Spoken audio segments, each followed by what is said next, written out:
હું અત્યારે છું મારા ઘરે અને ઘણા બધા એવી જગ્યાઓ છે, એવા બધા રસ્તાઓ છે કે જ્યાં એવી પરિસ્થિતિ ગંભીર છે અને મારા જ વિસ્તારની અંદર એક્ઝેક્ટ બહાર અહીંયા જ એક ખાડો તમને જોવા મળશે ને અહીંયા તમે જોઈ શકો છો એ પ્રમાણે અહીંયા જબરદસ્ત એવું પાણી ભરાયું છે. આ તમે જોઈ શકો છો ફૂલ ખાડો છે અને નીકળવામાં એટલી તકલીફ થાય છે કે વાત જ ના પૂછો.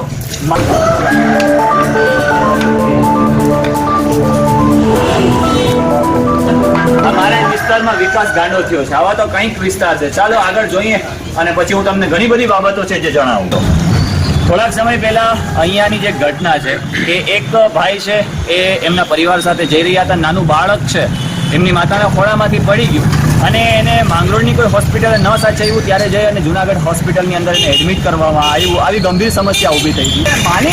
માની લો કદાચ કોઈ એવી પરિસ્થિતિ ઊભી થાય ને કદાચ ક્યાંક કોઈને વાગી કરી જાય, કોઈ પડી જાય, કોઈને તકલીફ